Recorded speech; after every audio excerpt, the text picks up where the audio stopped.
I don't have to tell you things are bad. Everybody knows things are bad. Everybody's out of work or scared of losing their job. The dollar buys a nickel's worth. Banks are going bust. Shopkeepers keep a gun under the counter. Punks are running wild in the street. There's nobody anywhere who seems to know what to do, and there's no end to it.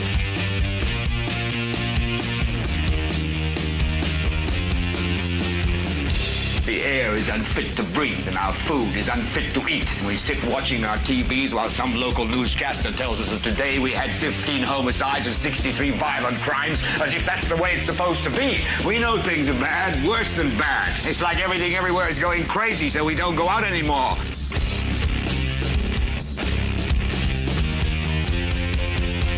We sit in the house, and slowly the world we're living in is getting smaller, and all we say is, please, at least leave us alone in our living rooms. Let me have my toaster and my TV and my steel-belted radios, and I won't say anything. Just leave us alone. Well, I'm not going to leave you alone. I want you to get mad.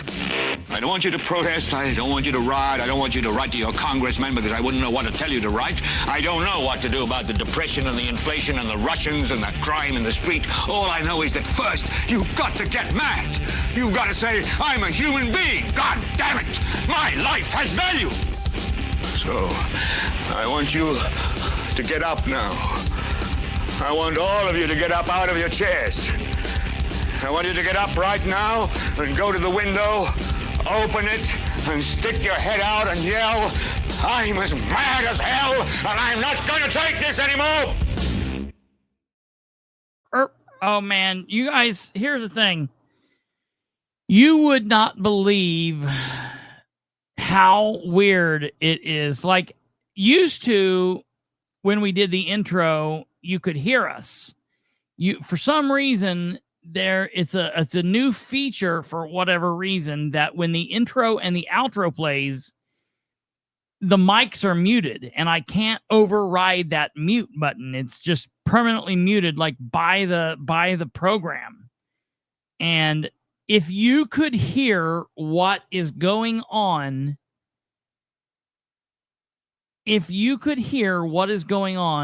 during the minute 30 or minute 40 of the intro and the minute 15 of the outro, I would be ran out of town.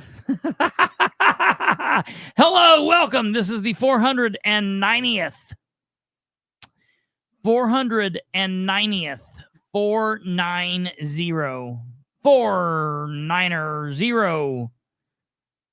I don't know what the zero is for when they say that weird shit. Truckers and weirdo military people. Thank you for your service, military people. All right. Welcome, ladies and gentlemen. This is a political commentary program. I am your host. Welcome. Producer Kate is here as always. She's happy and here and making sure everything's working smoothly behind the scenes. I've got 2.5 bottles of water.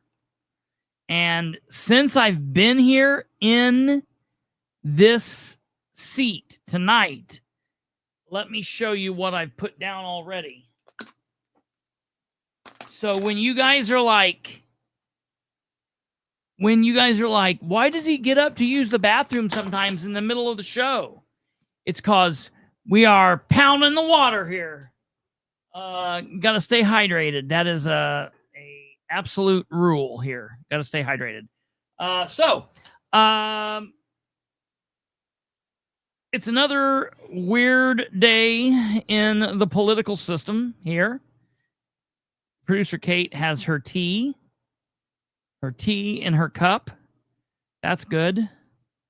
I'm just here waiting on the 500th episode. Yeah, I know. Me too. I think that we're going to just all check out after the 500th episode. We'll just make it you know what I did? No, I finally erased it. You know what I did on Perception is Reality?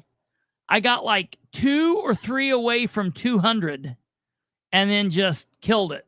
I I kept saying for like months and months, like, I'm gonna round this up. I'm finally gonna get to 200. I ought to do it. I ought to do it now for Perception is Reality, and go finally. Oh God, that'd be amazing. So,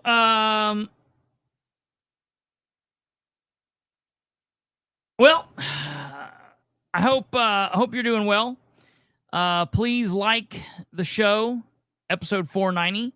Smash that like button. If you could do that, that would be fantastic. We would love it if you could do it. If you can't do it, figure out a way to do it, because that's all that matters here, the clicks and the views. So do that. Okay, besides that, share the show with everyone you know, help spread the word, do all of that stuff. And find me on social media. You guys should know how to do all of that as well. All right, so for this episode, we're way ahead of all the others. Perception is Reality and Bop. Yeah. I'm still really mad because the Bastards of Politics was such a good name, and I hate that we wasted it on a child molester. I just cannot believe that in my mind. Like, people are like, you could still do it. You could still do it. I'm like, no, there's no way. I just couldn't do it. I just could not do it. I still just couldn't do it. It's forever tainted by that asshole. Can you believe it? So, and I was really happy when we came up with the Political Spotlight. Normally names come to me really quickly, but when the Bastards of Politics all fell apart and we went our separate ways from that weirdo, we struggled coming up with this name. It took us longer than I thought it would, and I'll be really honest. I don't feel happy with it because I stole it basically. So I like the name, the Political Spotlight. Stumblefoot says, I've had a couple people tell me that they really like it, and I'll be really honest. I stole it. I stole the idea of it. I'm shocked that there's not another program, blog, podcast, something called the Political Spotlight. But essentially, I stole it from the investigative journalist wing of the Boston Globe. They have a team of journalists called Spotlight. And they're the people that broke, there's a movie out about them, but they're the people that broke the story about the Catholic Church and the sexual issue with the children, the child molestation and all that deal with the Catholic Church. They are the people that famously broke that. And so they're just called Spotlight.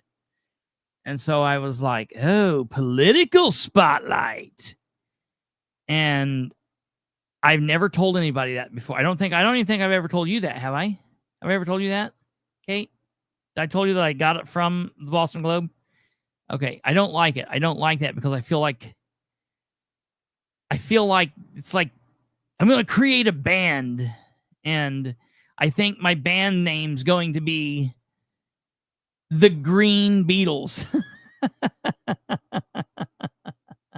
I don't like, I know it was definitely not my finest hour, but here we are, 500 in, 10 away from 500 in. It's time to change the name again.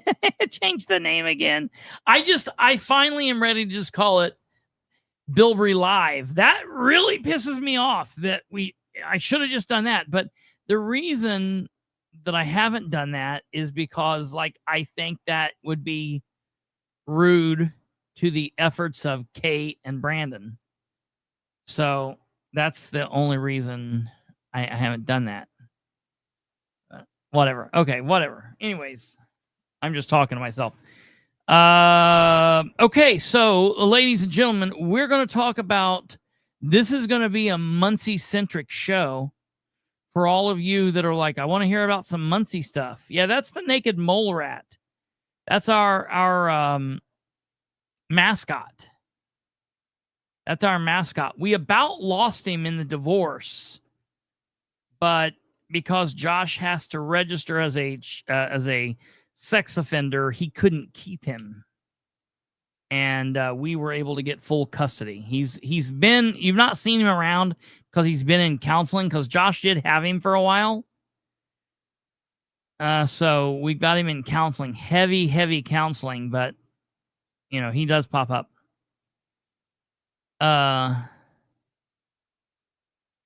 That's weird, Jeff.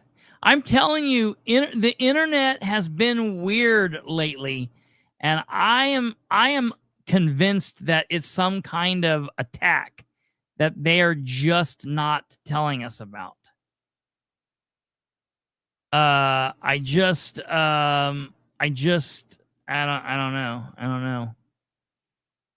So I think that there's something going on with the internet, but I guess I'm a conspiracy theorist. So since we're here and it's a Muncie-centric show, here's what we're going to be talking about this evening. We've got a couple of really good topics. We're going to be doing yeah, that's right, Les. Spotlight helps you find your way, and that's what you do best. Absolutely. And then she's got the little smoking pot symbol. You know, Muncie Redevelopment Commission meeting recap. That's what we're going to be talking about here at the first. And don't worry, it's only like 30 minutes long. Normally that meeting drags on and on and on and on and on and on. But it's going to be a really quick run through it tonight. And I'm telling you, man, every month those people get more insane. And then I think that they heard us talking about how bad the Anderson Redevelopment Commission meeting was. So they were like, let's see what we can do to one-up them. They didn't tell any people of color to get to the back of the bus. So Anderson still has them beat for just a second, but it is what it is. From there, I know it's very Bilbrey friends. Maybe Bilbrey and enemies might have been better.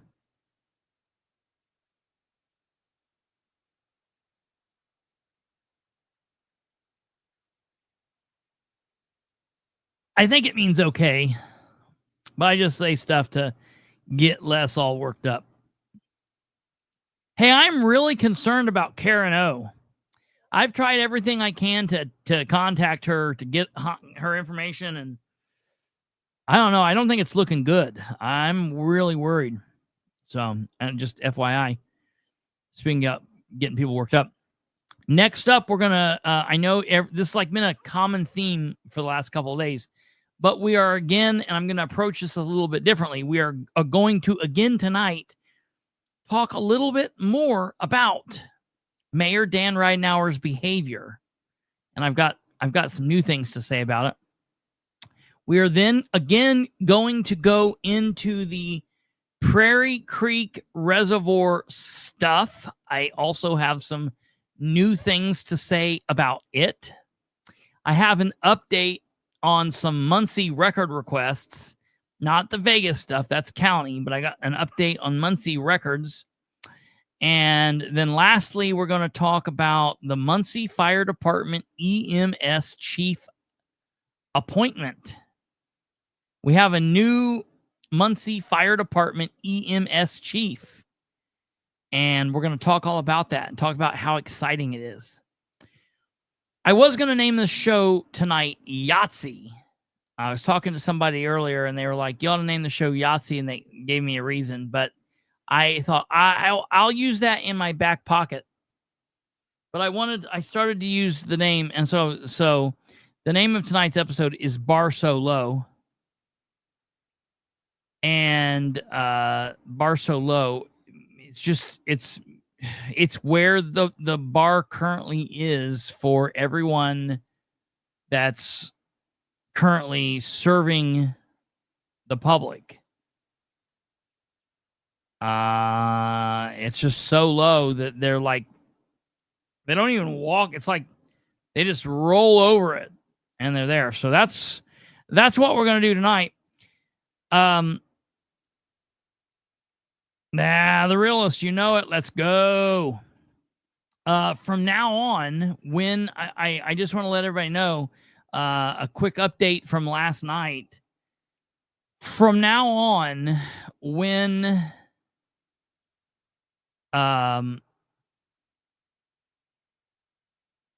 we have Dr. Callahan on the show, all of our scrollers, our crawlers, and everything is going to be in Japanese. So this is what you'll see from now on. That's the Political Spotlight. Okay. Oh, no, excuse me. That's my name. That's Kristopher H. Bilbrey. That's my name. Then the name of the show, the Political Spotlight, is this. So you'll have to look for this. That's the Political Spotlight in Japanese.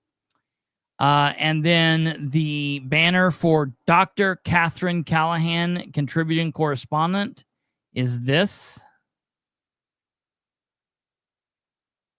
So that's what you'll see when Catherine is here.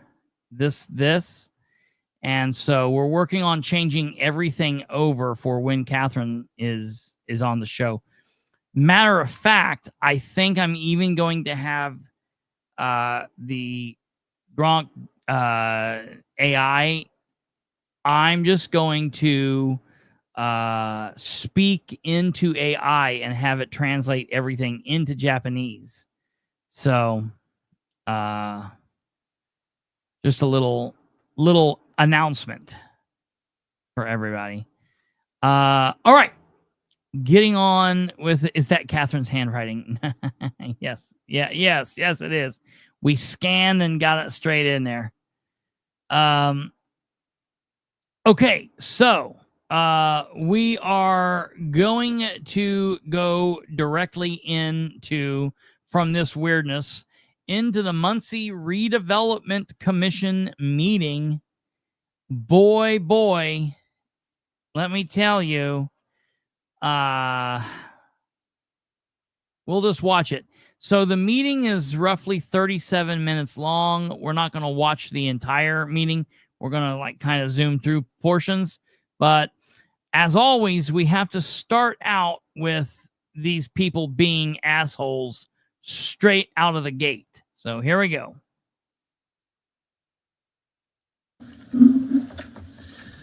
All right, good morning. Welcome to the July 17th, 2025 meeting of the Muncie Redevelopment Commission. I will call this meeting to order, and we will start with... Yep, I want to punch him already. I can't even... He's just so punchable, man. He's just got such a punchable face. Roll call.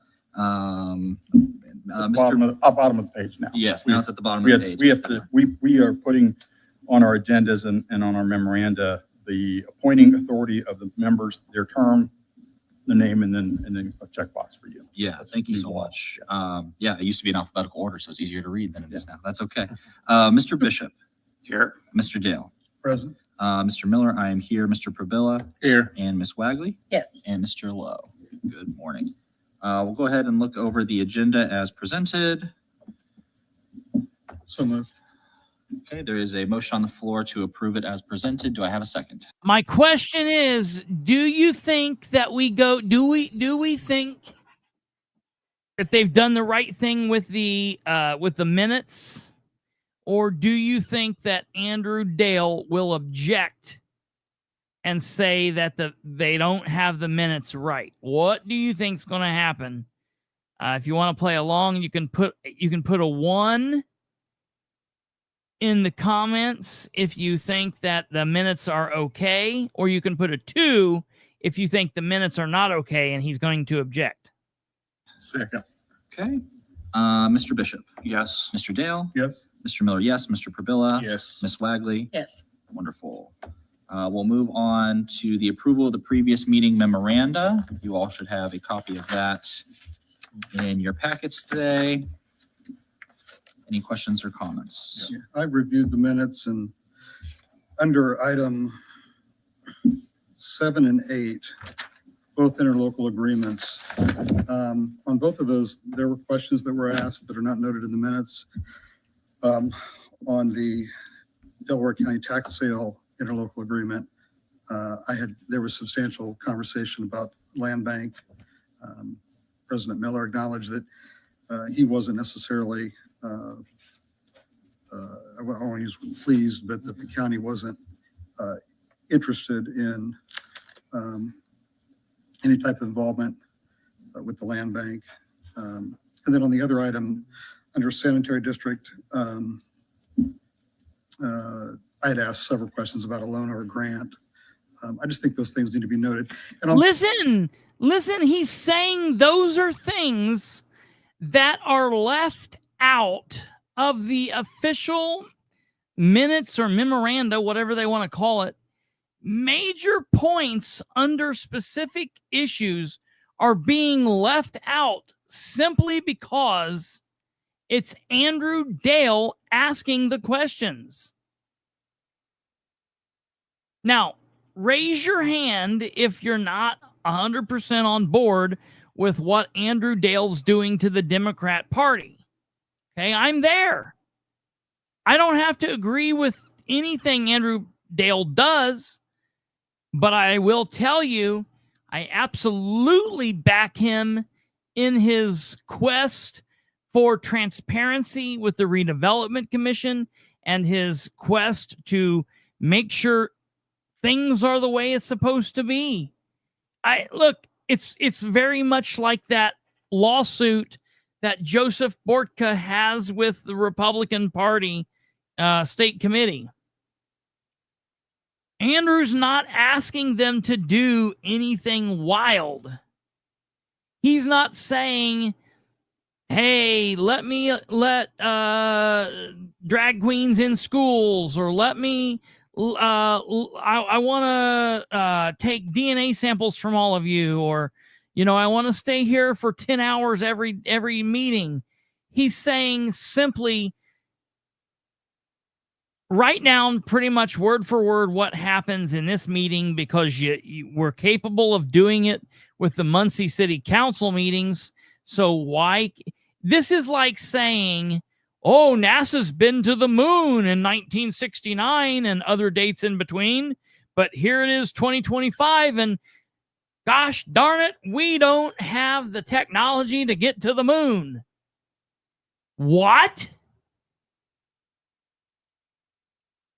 Why, if we have the ability to make the minutes for the Muncie City Council, which is a much larger board, it's a much more drawn out meeting, and the minutes are far more involved, why in the hell do we not have that capability with this meeting?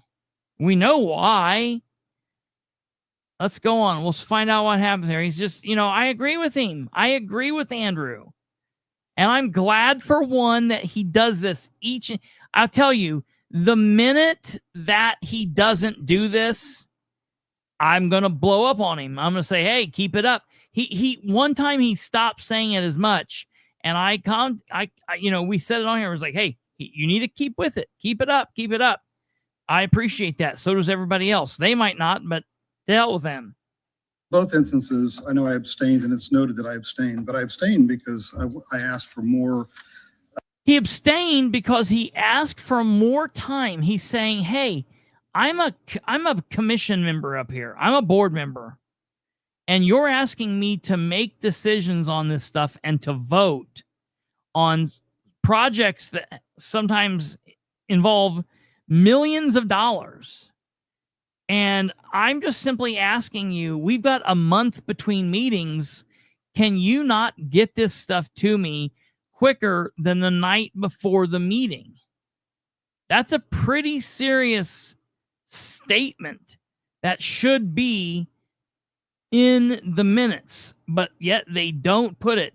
So if you go and you read the minutes, the memorandum from these meetings, you would think everything's hunky dory and they're all in the same boat. And let me tell you something. These people that say, well, it's on YouTube, so you can just always go back. I am right now understanding what it means to not always be able to count on that. I'm going to tell you something, and I've been kind of talking about it here over the last couple of days because there's something else that occurred. Before coming to YouTube, I came to YouTube. I started I've been broadcasting in one form or another since about 2015 or 16. So almost 10 years in some form. First started out as blogs, then it went to blogging on Facebook, like writing big long posts. Then it went to live on Facebook. Then it went to live on Facebook and podcasting became prevalent. And then I did the lives on Facebook. And then I finally made the switch over to YouTube in 2022. Well, I've always thought, doesn't matter. Every video I've ever done on Facebook, I can go back and watch those and call those up. And we've had some serious Facebook videos, things that I've wanted to maintain and keep forever. Well, then Facebook comes along and says, we're going to change how we're doing things. And by June 30th, which you'll notice it's past June 30th, we're going to start deleting a lot of content on Facebook, the old videos. Now I have nearly 9 years of content that's gone. Stupid Bilbrey does not exist. It only exists in our minds. I don't have that on video. I don't have that on video anywhere. We don't have that.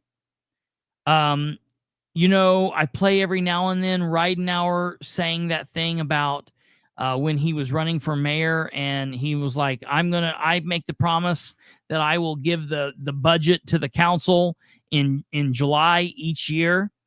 We only have that because I got tired of searching for that video on Facebook.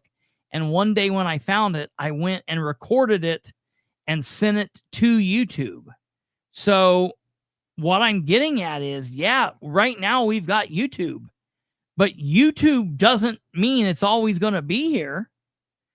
You could get booted from YouTube. You know, if you get three certain strikes, they delete your account from YouTube, and there's no playing around. They just simply delete you from YouTube. The internet is forever. However, if where you're storing the content, if they get rid of you, it's gone. Like, they are getting rid of you. So when you say YouTube is forever, I would challenge any of you to find the video of me that I did 30 minutes after being arrested with the Winchester City Council at the Winchester City Council meeting on Tuesday, November 27th, 2017. The video starts out with me rubbing my wrists like you do when you get out of jail and me making a joke about it. That video does not exist. It cannot be found anywhere. It is not there. It is not there. I'd pay $20. If somebody can find stupid Bilbrey, I'll tell you right now, if somebody can find Dan Ridenour saying stupid Bilbrey on video, I would definitely pay $20 for that. And I can even give you the date that it happened. It was recorded during the November. It happened on a Tuesday. Most meetings are on Mondays. It happened on Tuesday, November 12th, 2019. If you can find a video of Dan Ridenour saying the stupid Bilbrey quote, it happened during a recess during the Tuesday, November 12th, 2019 city council meeting, I'd pay $20 for that. That's a definite thing. So I'm just telling them, YouTube could go away. They could do something. Someone could turn them in for spam. I know somebody that wasn't doing anything wrong and a mistake occurred and they deleted his entire account. And they were like, oops, we messed up, but all your videos are gone. And so, I think Andrew Dale's right. It needs to be in the minutes. I love the videos, but the videos aren't what's real. What's real is the minutes. More time than a day and a half to review those agreements before we voted.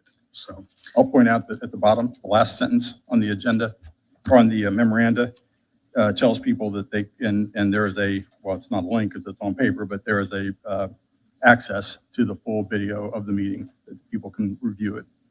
This is a record of the actions that were taken, as is customary in Robert's Rules of Order and other governance models.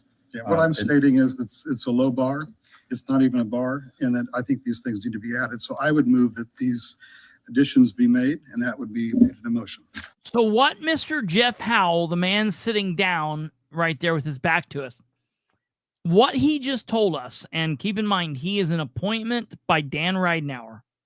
He's part of the mayor's administration. In my opinion, and at this moment, he's speaking on behalf of the mayor. So the mayor gets to eat it for what Jeff is saying here. Right now, the mayor's administration is saying, well, that's all we got to do. Legally, it's the bare minimum, and all we got to do is the bare minimum. My question to everybody out there that's a major Ridenour fan, all the people that always beat me up for questioning him, oh, how dare you? Are you okay with the bare minimum from this dude? Are you okay with the bare minimum from the mayor of Muncie? I'm not.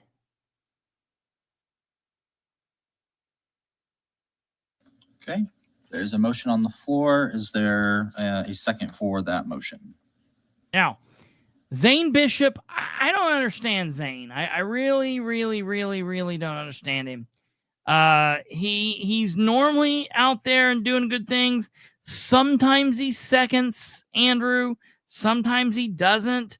I don't get, like, all he could have abstained from this vote because he wasn't at the last meeting, but he should have at least gave it a second so they could have a vote so we would know.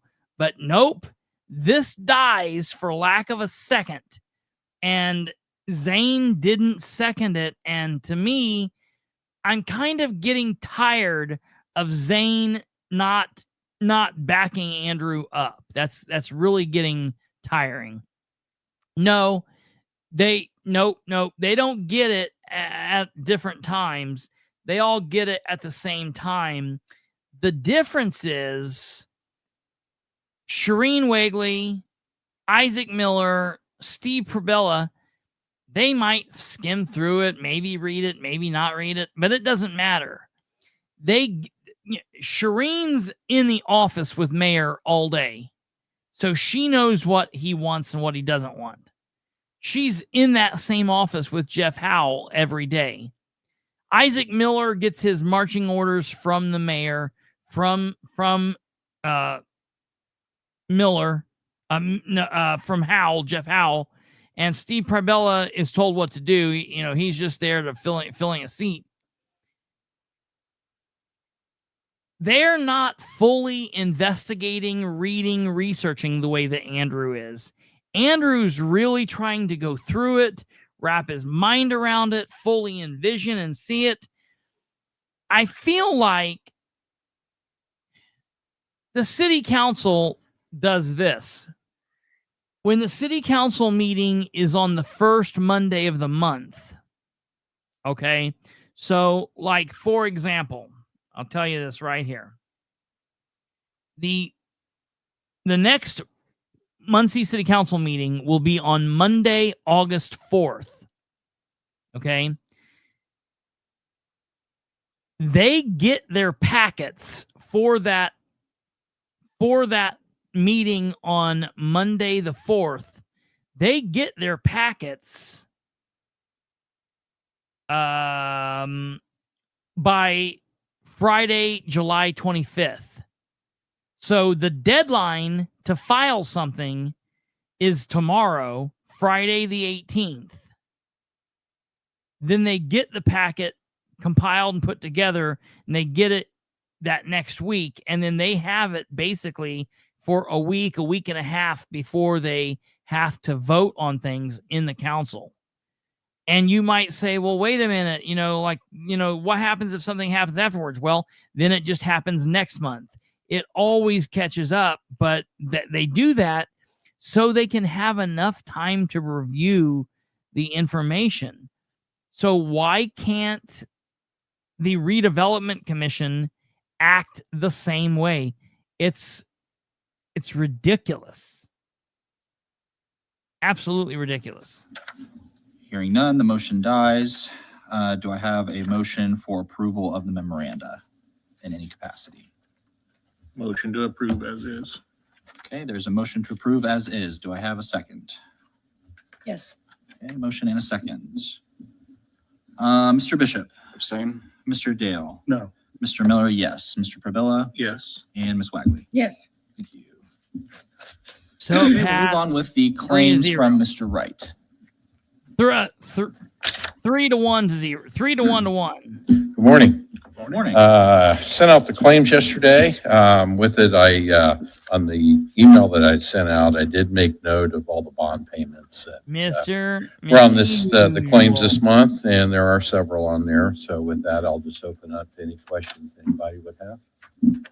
Just want to say thanks for the email with the clarification. That's always helpful. So he's I now think I'm going to sending do them that emails moving like he does forward, the board higher work. dollar claims, just briefly. Yeah, state. those are usually what we bug you about anyway, right? Yeah. Typically. Thank you so much for that. Any comments or questions about the claims this morning? No, this is necessarily a question for you, Craig. The only thing I noticed was that we were using 4 different landscapers over the past month for things. I didn't know if there was a rhyme or reason to splitting it up versus maybe getting a better quote if we used one. Not to my knowledge, or not. I would assume it's just, spread the wealth, but among other landscapers. But I have no clue why we have several of them. Just, approving the invoices. They're all different properties throughout.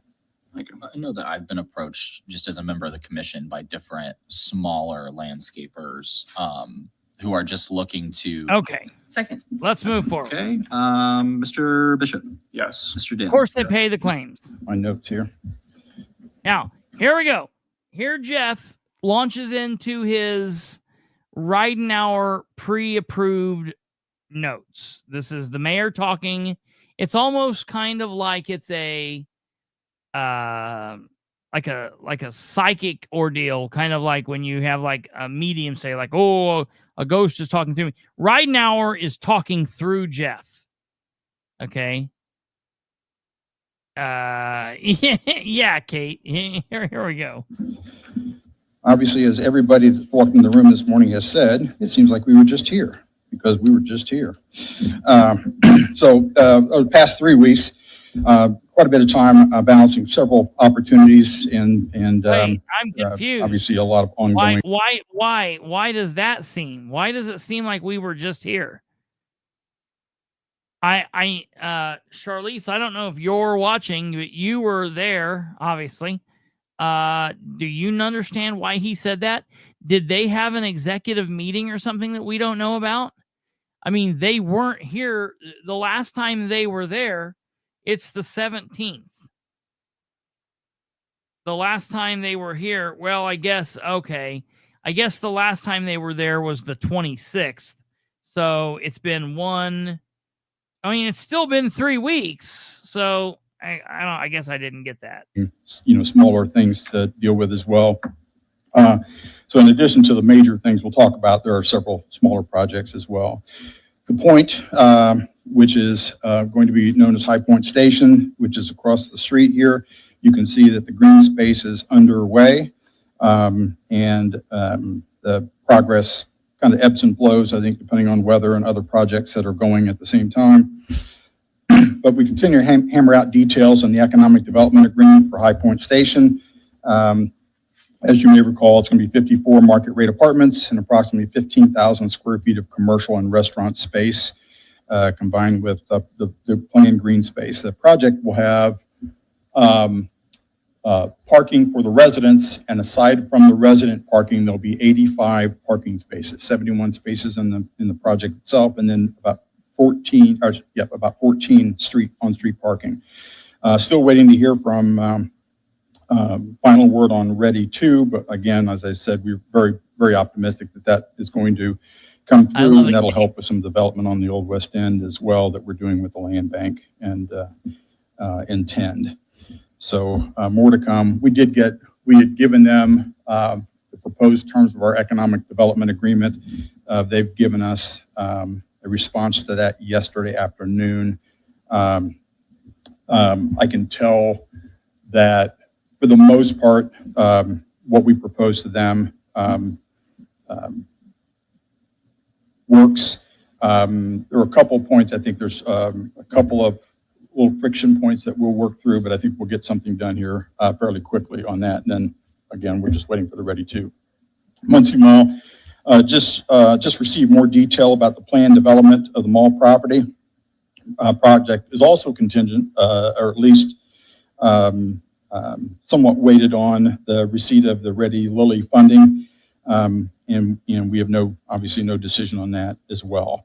I'm looking at and sketching out some alternative ways that may get that project underway. As you know, at the last meeting we did. There you go, Deb. Did approve the TIF funds released. That obviously hasn't happened yet, but we have approval to do that to help with some of that initial phase 1 stuff to get the thing started. Hey Jeff, just on that note about the mall, Uh-huh. so we're releasing once they begin demolition, correct? We're releasing once they've done work. We are reimbursing them for work that gets done. Okay, and did they give you a timeline on that work yet? They said at that time, somewhere between the last meeting and today, I don't remember exactly when it was, they said they were looking at maybe being able to do something 6 to 8 weeks. Okay.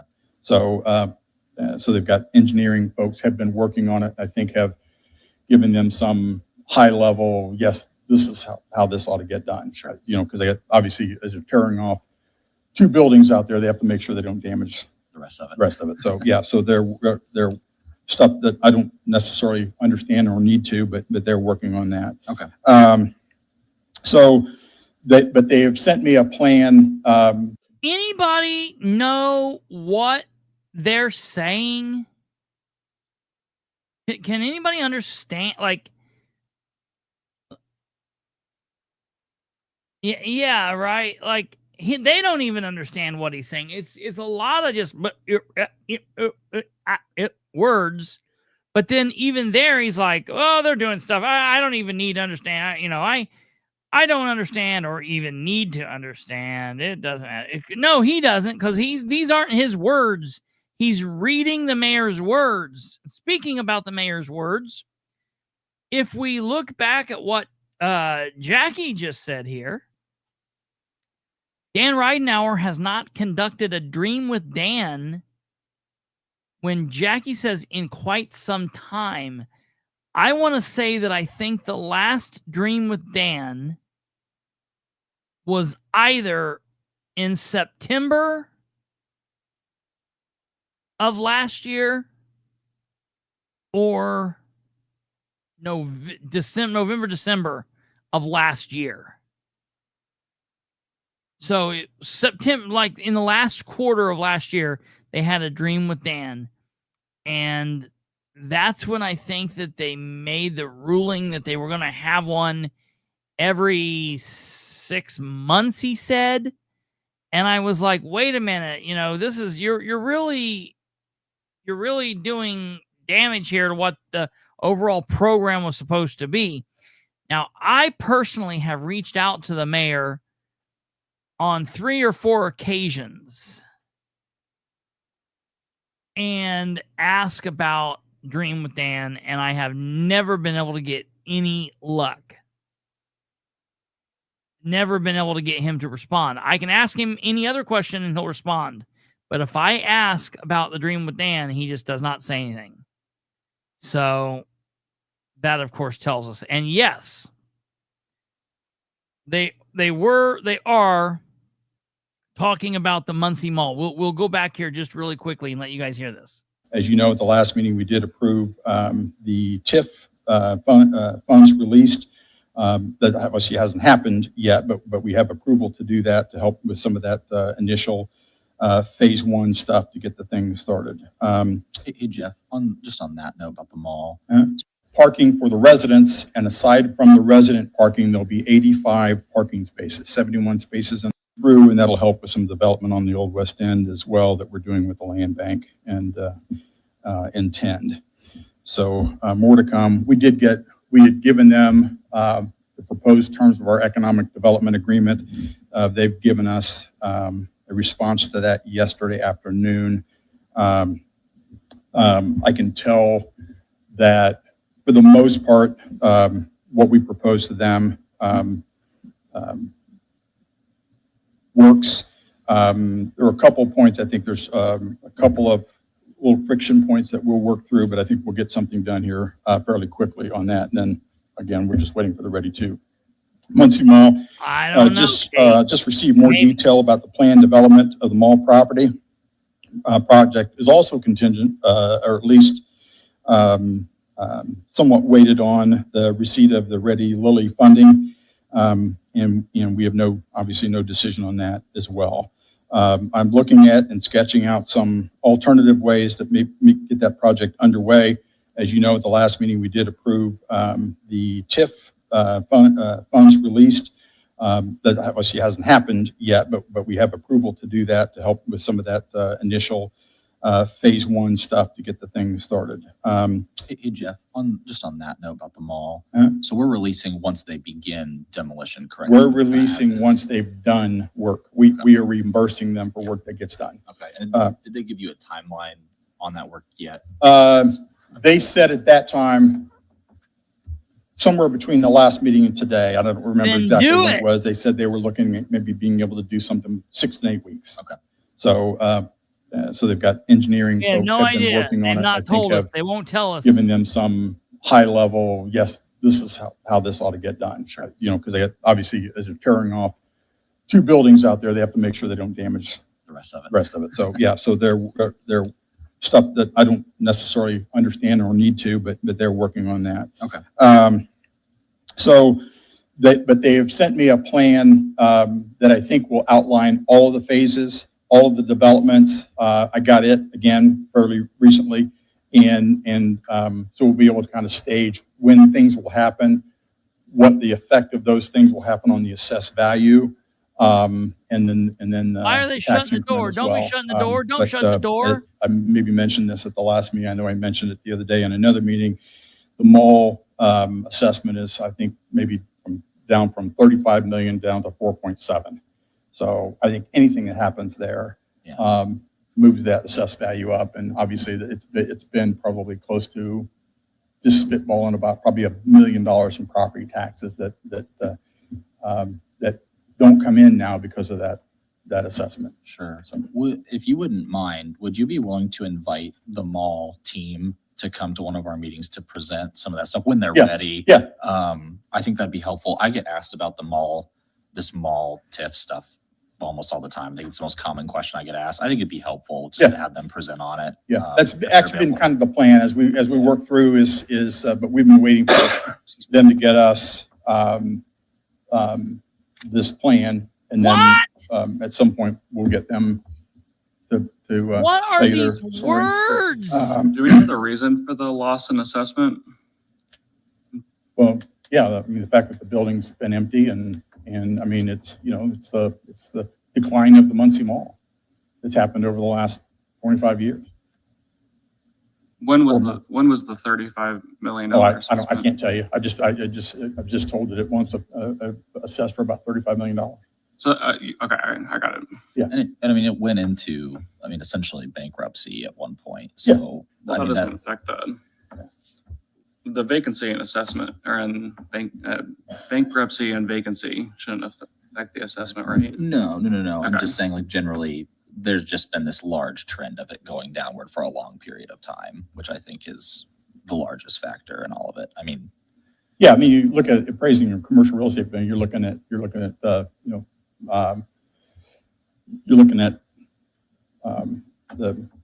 revenue approach, the cost approach. He talks I mean, like he had a and it's, stroke. and quite frankly, $35 million, I'm concerned whenever that for was, him. whether that was a decade ago or a decade and a half ago or two This decades is the ago, best. in today's dollars, Remember, would be this is the significantly more. best of the Uh, right Sorry, now. I thought you were administration. saying it was just reassessed. very from best. 35 to 4. No. Sorry about that. Yeah. Oh, yeah. No, that's over time. Got it. That's, yeah. North Walnut Street, I think we are at the cusp of a deal for that. That is not a property that we own, but that is a property that we've been trying to market and likely going to become a multi-use building, housing up to maybe half a dozen businesses Where? of some kind. What? Prospective buyers express interest in having conversations about the partnership I talked about last time with the school about. Wait. So somebody possibly talked about having a conversation about maybe having a talk about having a partnership about what we talked about last time. Maybe doing some student-led enterprise there to help the schools meet the new 150-hour work experience requirement. Actually, Sorry. What building are you talking about? 620 North Walnut Street, Which is, that right across from the new Y.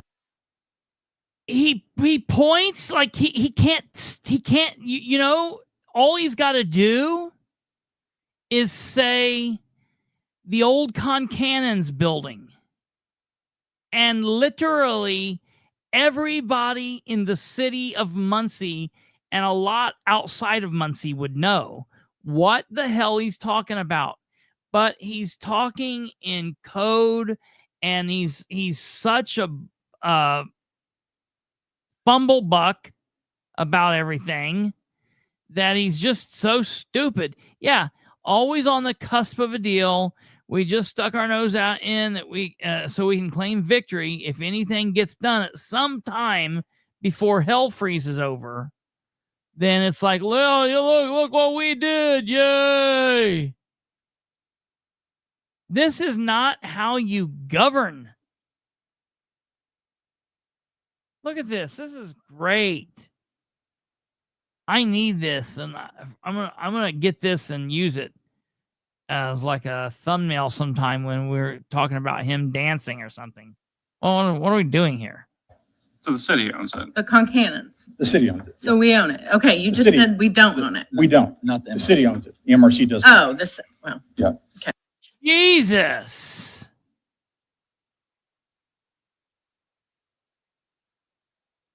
Even the people on his own team are getting frustrated with him.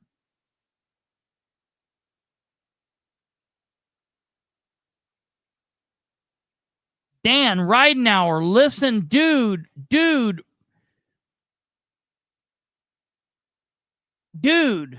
is this seriously the best you've got? Is this what you're putting forward? Please tell me that you don't have this man go out into the public and talk to people. Please tell me that you don't have him talk to people. If so, I understand why we're just spinning our wheels and nothing's getting done. GMAT actually owns it, but yes. So, so we're working through those, and I think our legal counsel is working on purchase agreement and helping us through that process. Because like I say, Yes, we've been trying to find somebody to occupy it, but it's not ours. So Ben's going to help us figure out how to get that transaction done. I've had some continue to have conversations. I feel like I keep saying this, but it continues to be true. Continue to have some conversations with developers about. Say it, Kate. Why do they need the city attorney to help them figure out how to get a building sold? If it's for sale, then a realtor would be doing that. And realtors sell buildings all the time, so they know how to get it done. So why do we need to pay the city attorney to sell a building the city doesn't own and is listed by a realtor? Because we just have money, we shit gold bricks, and we can. We've got to be able to. So confused with everything coming out of this man's mouth. This is 14 minutes in, and he has not said like 2 complete sentences in 14 minutes.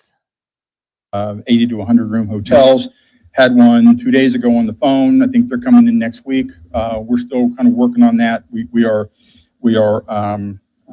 having some discussion with some property owners in the downtown area, so we can figure out how we get the right location, and likely one that we don't own. So we're trying to get to how do we barter? How do we trade? How do we work this out?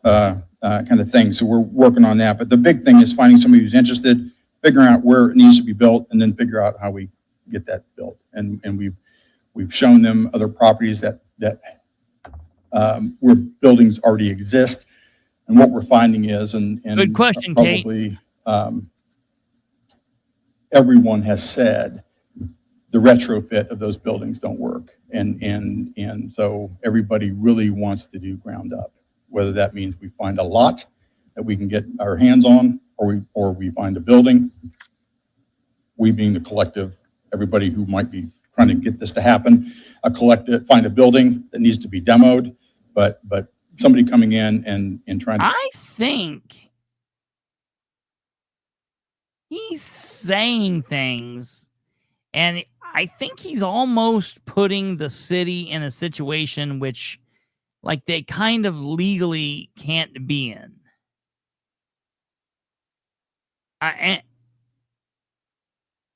Hopefully, if we're lucky, if we're lucky, it'll be another hotel. The realist, this has got to be a joke. It is. Sadly, it's the joke called the Muncie City Government. The retrofit a building seems to be of very little interest. So I think mentioned this last time, but the village. I go back and forth, the realist. It's funny to me, and at the same time, it's extremely sad. I can't determine which one. Yeah, right, Admiral. Project that we had been working on, large project, has kind of stalled at this point, although I did get an email from Ball State University yesterday. Wait, what large project stalled? But somebody coming in and trying to retrofit. Now we got a large project that seems stalled. to be of very little interest. So I think mentioned this last time, but the village project that we had been working on, large project, has kind of stalled at this point, although I did get an email from Ball State University yesterday, maybe assemble a group to have a meeting whenever we can. I'm not sure when we'll be able to do that, but here in the next week. He looked at his watch like it could be happening right now. Like it might be happening right now. I don't know. I'm not invited because I'm a fumbling, dumbling idiot. Yeah, me too. Me too, Kate. I thought it was, yeah, Kate, put that up. That's a good comment. I thought that was supposed to be well on its way. So was Till Pond. So was the Point High Station that they're calling it now. So is Southway Plaza. Figure out how that might resurrect. So I don't know whether it will be or can be, but we'll work through that. What? Because it is as you can imagine, a math problem, and we'll have to work through that. A math problem? Market rate housing development. We have. Wait, did he just say? Whoa. Did he just say that the project in the village might not be able to be completed? Charlize, are you here? Did he say that? At this point, although I did get an email from find a building that needs to be demoed, but somebody coming in and trying to retrofit a building seems to be of very little interest. So I think mentioned this last time, but the village project that we had been working on, large project, has kind of stalled at this point, although I did get an email from Ball State University yesterday to maybe assemble a group to have a meeting whenever we can. I'm not sure when we'll be able to do that, but here in the next week to figure out how that might resurrect.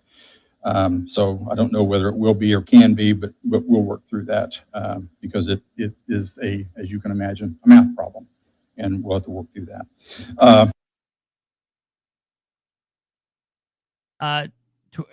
Good question, Tweety. High Point Station is the stupid ass little park that they're doing at the point where High Street shops used to be, right there across from City Hall, where that like park little thing's going to be.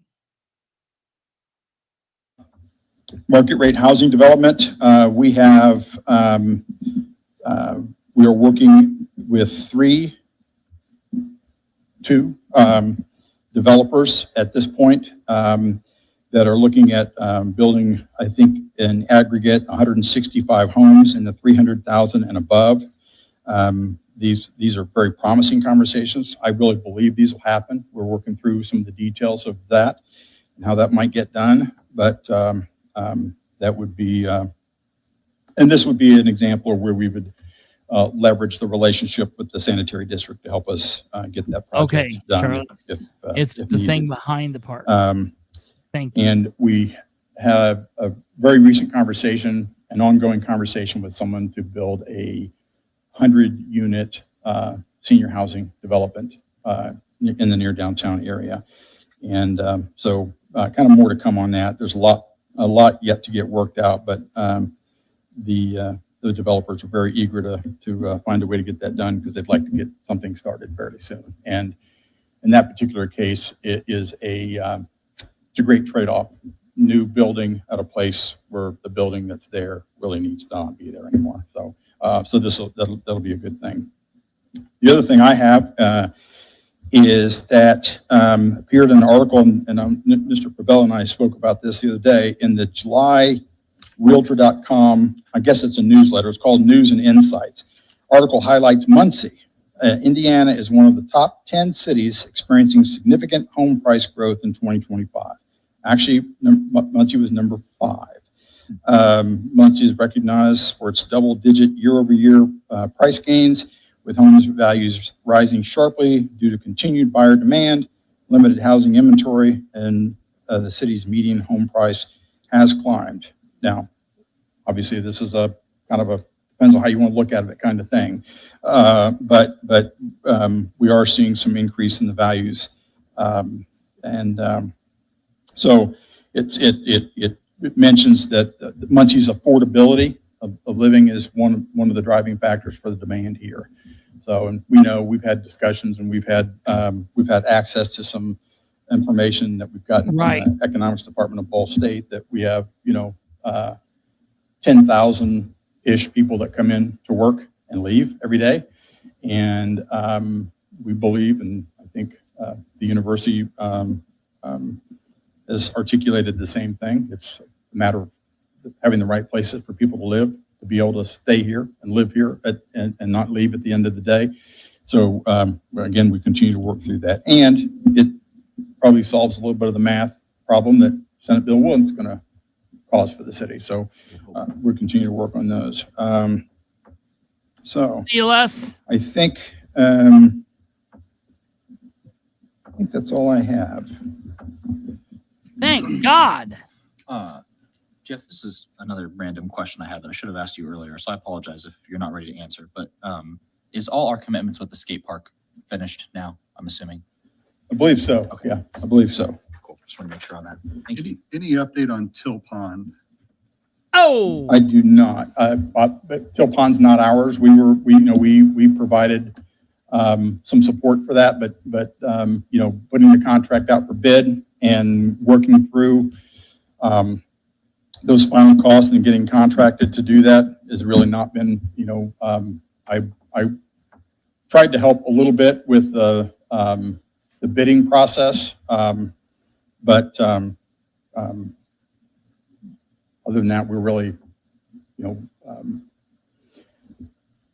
we may have, I don't know, Shireen, do you know if we contracted for that? Yeah. Is that, yeah. Yeah, the contract was awarded, and to my knowledge, they've started working on it. Okay, so I would suggest that probably it's just a matter of where we fall in the schedule for the contractor, which happens. Is that a Parks Department project at this point, or who's over that project?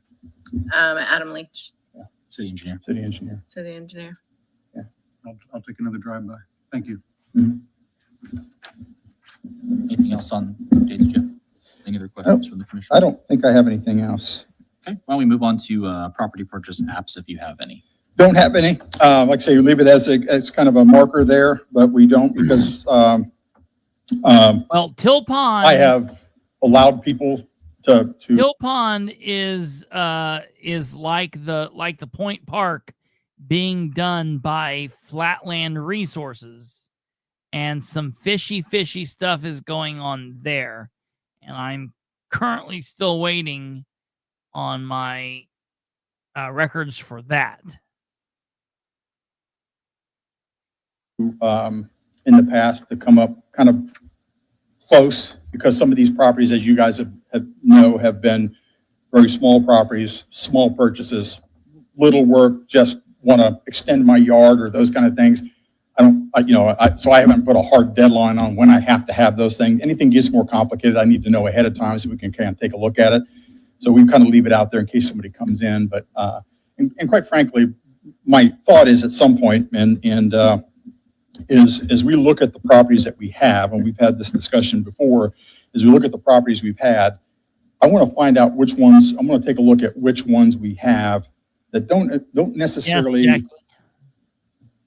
The best path for us to get to a large development, right? Whether it's affordable housing.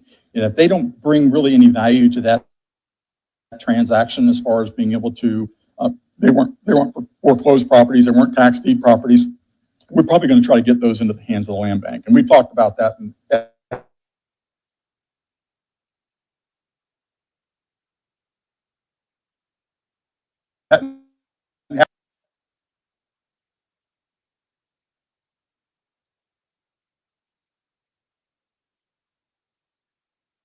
Oh God, hold on.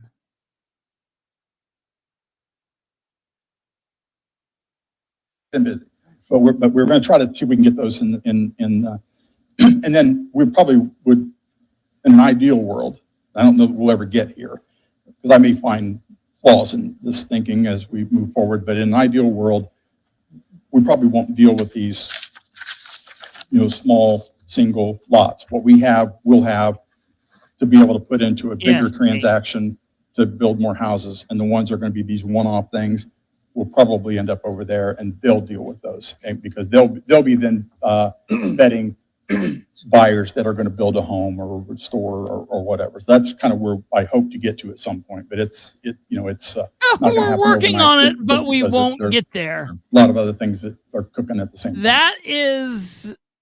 That's the motto for the Muncie Redevelopment Commission.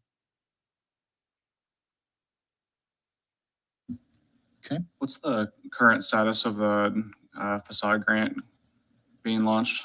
Our legal counsel is putting together the grant agreement, and I got everything we needed from you guys, and I've given that to Ben. I did a kind of a, Ben will have to probably weigh on how rough, but I give a real rough what that grant agreement might look like. So then he has something to kind of edit, tear up and restart or whatever, but he's working on getting that done. So we expect to have that fairly soon. So, and then we'll get, I've talked to communications and IT about how we get that stuff on our website. So, but I can't do it. So I'm gonna have somebody else help me get that done. Sure. I don't know how to do it. Thank you guys for your hard work on that, on the committee, Steve and Zane and the whole committee. It's a big thing. Yeah, people are very interested. Yeah. I get a lot of calls, I get asked people often. that are interested in applying. Yeah. Yeah. They worked pretty hard, and they made some, I think,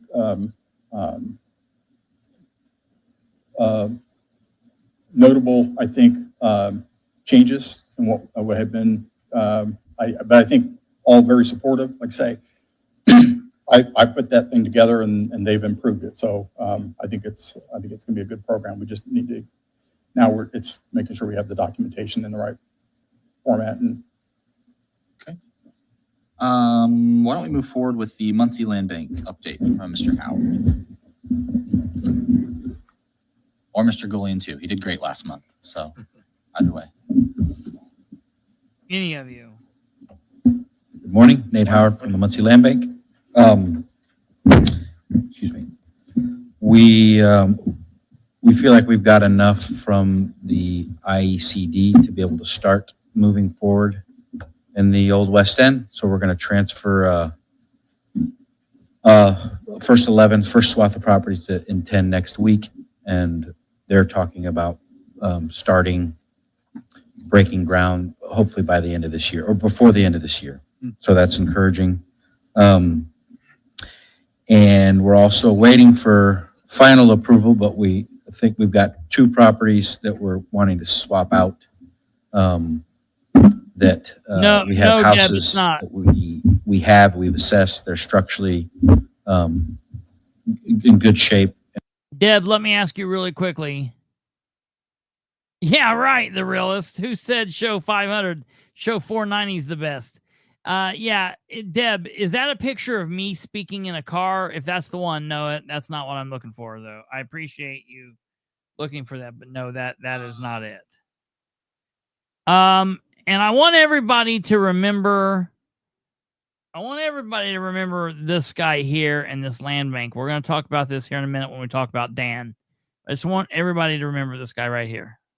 And we'd like to, instead of having to demolish those and then rebuild, actually offer those to the public for rehab, and then switch in these properties, which will be built on as part of the Old West End project. This is kind of grant season for us, so we've submitted a couple proposals, one to Centerpoint Energy and to Ball Brothers Foundation, supporting our work in the Old West End and then also in Whiteley and Industry. Those are the 2 other neighborhoods that we prioritized in the near future here. We had Jim Smith from Indiana Title come in for First Friday, talked about inheritance planning, really informative.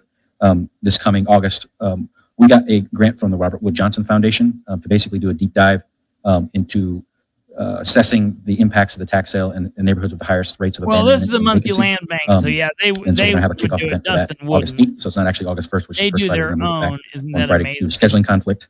And then lastly, we're getting prepared for working with the third year planning studio Yeah. from Ball State's Urban Planning Yeah, Department. And Mayor they're going to be Muncie. helping us do a quality of life survey in both industry and Whiteley, and then also kind of like a corridor comprehensive development plan. We'll be looking at housing development, green space development, community space development, connectivity, and then that'll kind of inform our strategy as far as trying to acquire property in those areas, smaller quarters, not the whole neighborhood. All right, we will move forward with public comments. Each speaker has 2 minutes. All right, here we go. Here we go. This is public comment. Now we're going to get into some interesting times. Okay, let's listen. Let's listen to how they treat anyone that has to speak. Yeah, you're absolutely right, Kate. 2 minutes each. Excuse We me. go 2 minutes. Big 2 minutes. Good morning. Good morning. Charles Jameson, taxpayer. Just 3 questions. First of all, what specific Ball State project has stalled, Jeff? You mentioned that, and I wasn't sure. There's a lot going on at Ball State. What project has stalled specifically? I don't know. I'm at liberty to say. Part of the development up there. I mean, there's some phases, so, yeah. I don't know that I'm at liberty to say.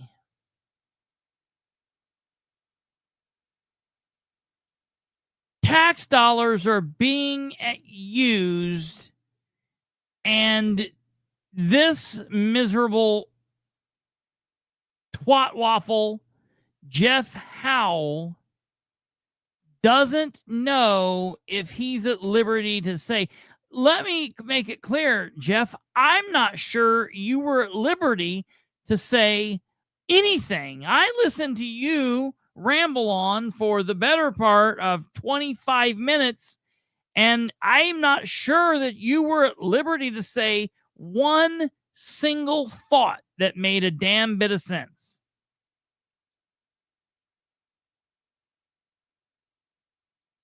Yeah, right. I'm giving a report to my bosses, but they don't need to know. And more importantly, the public that's the bigger bosses, they don't need to know. I'm not at liberty to say.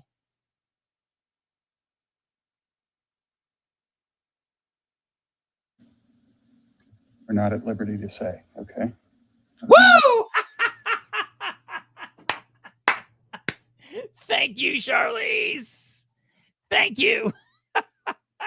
God, I love it. I am, so I'm going to err on the side of not. Okay.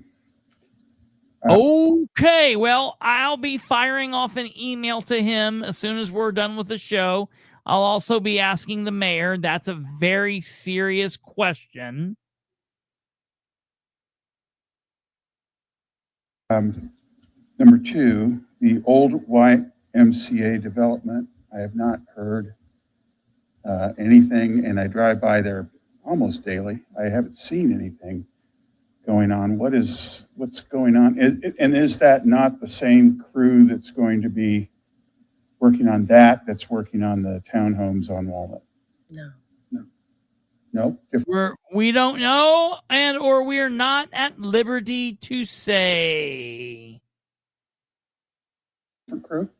Okay. So what's going on with the old YM would be my question. Do you want to answer during your public comment time or during the commissioner's comments time? I don't want to take your time. If you would like to ask a question, then. If one of the commissioners will ask, I'll be glad to wait till then. Okay. Number 3, a comment about Tilpon. And, I don't want to nitpick, and I don't want to misstate or misunderstand, but I think the comment was made that we've helped financially, but it's not ours. I believe that's what I heard. If we helped financially, being the city of Muncie or the MRC specifically, that's taxpayer dollars, and it is ours. And we need to keep up on what's happening. We just don't wash our hands of it. I know I've said this about other projects multiple times, but you get my point. Thank you. Thank you. Thank you. We are not doing the construction at the Tilpon. We have provided financial support. I don't have a mower, I'm not going out there. I'm not pulling out the plants that need to be removed from there. I'm not digging a trench. We have handed that off. The city engineer is overseeing that. There is not a good use of time for me to walk out there and watch people do construction. We've entrusted them to do that. When you contribute to things, I'm sure that you don't go out to every charity that you donate money to and make sure that you're looking over their shoulder every day. So, I mean, this is just how it works. And that's a disingenuous commentary. We are not managing that project. Okay. We just don't. Before we move forward, we are still in public comment. I want to make sure there's no one else that had public comment today. Was there anybody else? Seeing none. Okay. We'll move on from public comment into commissioner comments. Did somebody please tell me, I hope they have like a carbon monoxide or dioxide or whichever one is the bad one tester up in the mayor's office, because I think they're getting too much of it, or they've all fallen down individually and hit their heads or something, because every damn one of these idiots on the third floor got up in this last week and said, we're going to be the largest pricks that we can be. We're going to talk like complete dickheads to all the citizens. We don't care what it sounds like, how it sounds like. Man, to hell with Jeff Howe in how he just responded there. That is so gross.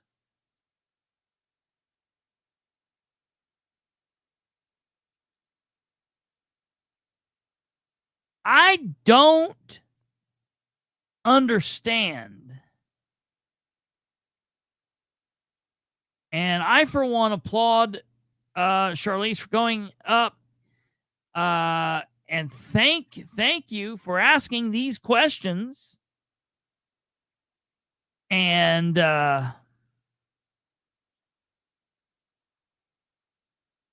well, I'll talk more about this when we get to the Ridenour thing here in a minute. We'll continue going on. It's almost over here.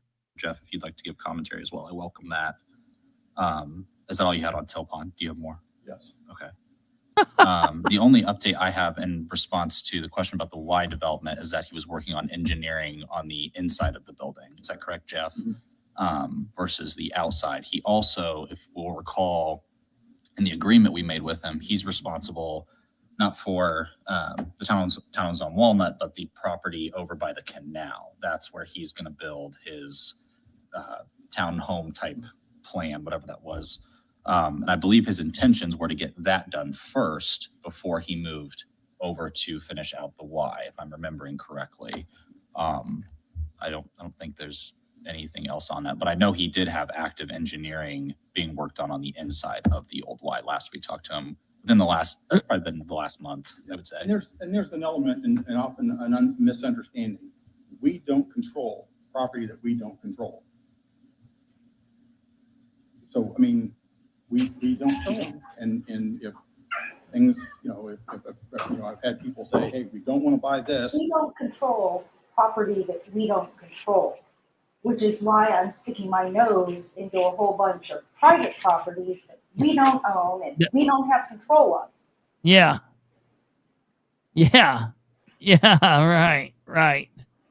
Right. And we only care, and I only care when it's something I care about, something that Dan cares about, and I don't give a damn what the citizens think or care about. Right. And the fact that we spent money on it, I don't need to make sure that that's being managed properly, it's being used properly. It's just hundreds of thousands of dollars. It's fine. I gave it to them, and now they can fuck off with it. Yeah. What was it that? And send the bills to Linda for their sandwiches. What was it that Gregory used to say when on the Board of Works? Linda Gregory. Oh, about monkeys in the park?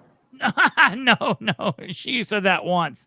No, what was it when Craig was there and she'd ask a question and she'd be like, "Oh, it's fine." Was it? "Oh, it's fine." I'm sure it's fine. I'm sure it's fine. It's yeah. All these monies we've got projects that are stalling that we can't find out what they are. I'm sure that's fine. And he did say, while he was giving that speech, he did say what it was. He said it was stalled a project in the village. in the village. But there are a couple different projects going on. Well, it's going to be the one with the biggest price tag. I would say probably. Because he said it's a large project. So that sounds like the most expensive one to me. They're all idiots. Yeah, I'm going to have to cut this down and make a short out of this because people need to hear this interaction. Because we don't want to control it. Can you fix that down there? We don't own that. So the same thing applies. If we don't own it, we don't control it. And no, we do have, and there are some performance things in there, and they'll have to do it, or it'll end up being done by somebody else. But we aren't managing the construction of those. And I know he met with the city, not the city engineer, with the building commissioner to get whatever he needed authorization, so however, whatever format that's in, to start doing some light demo inside, which was going to expose the structural stuff so he could take a look at and work through the engineering on that. And I think the pool has given them a bit of fits. Yeah. He's here often. Yeah. I mean, we see him usually every time he's in town, Yeah. and he's here often Yeah. doing whatever he does to Right. do his work. Ooh. But your question about the two companies, they both kind of came on the scene about the same time. That's true. Crew is one, Crew CRU, which is a North Walnut, two local guys, Yeah. young guys that have that company.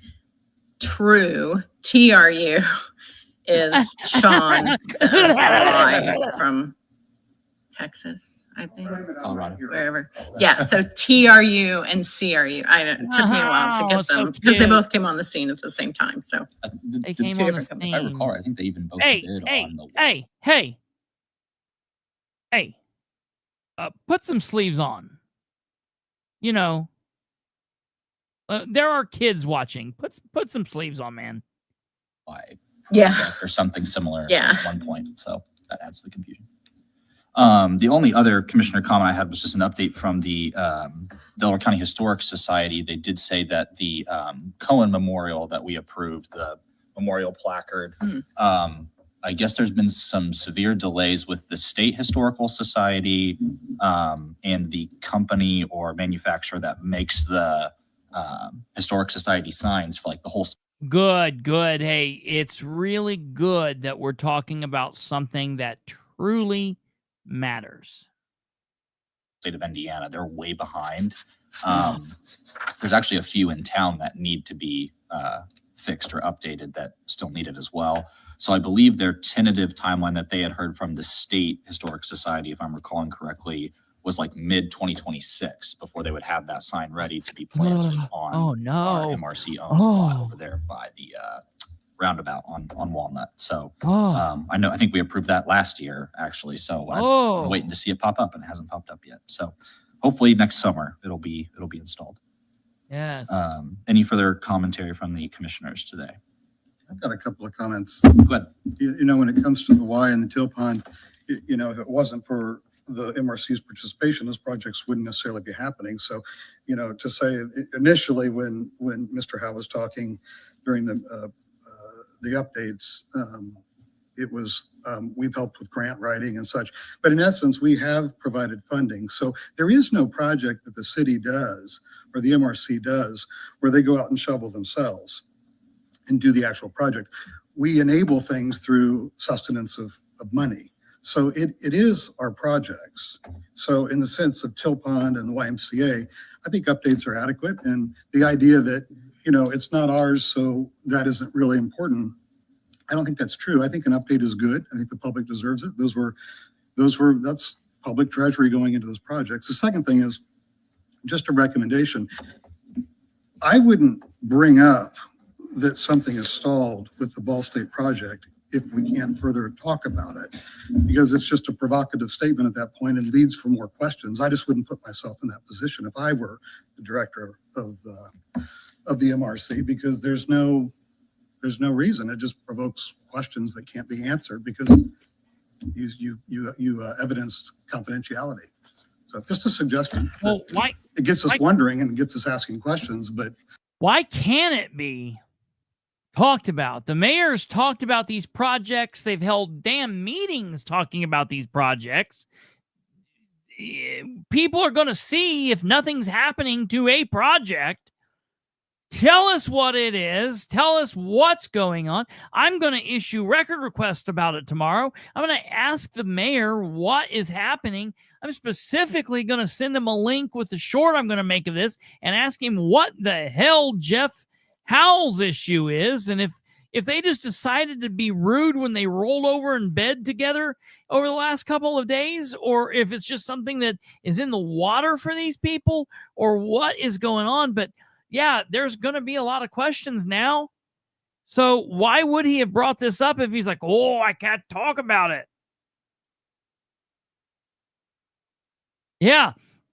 Just like they can't talk about Till Pond, just like they can't talk about Southway, just like we can't ever get any answer about the crisis center, just like they don't want to say anything what's going on at Prairie Creek.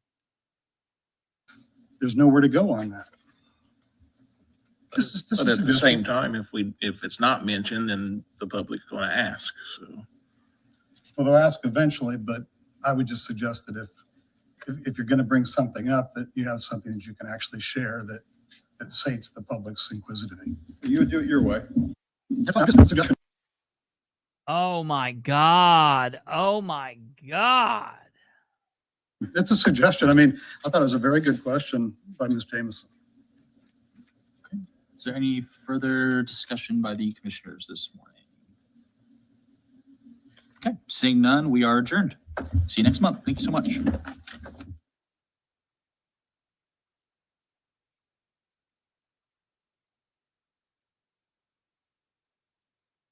Look, he goes right up to his love muffin, and how would you feel if your teenage kids were treated? Sorry about that. How would you feel if your teenage kids?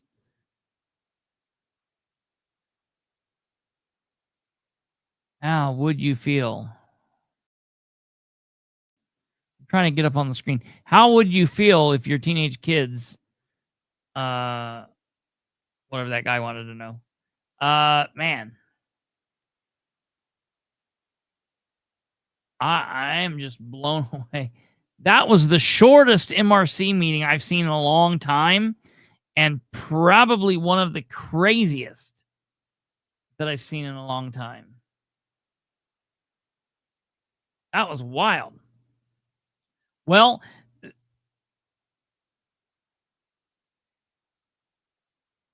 yeah. So here's the thing. There's more that occurred after the cameras went down. It got crazy after the cameras went down. And I'm trying to see if I can figure this out here, because I think that there's a posting about this. And I want to try to read it if I can. Give me a second.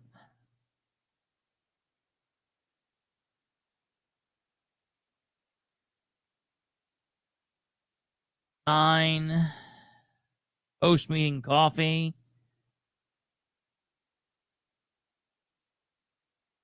Muncie Redevelopment Commission meeting. Hey, so did you post anything about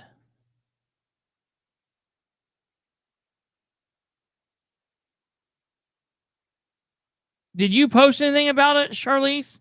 I thought you said you made a post about what happened after the meeting.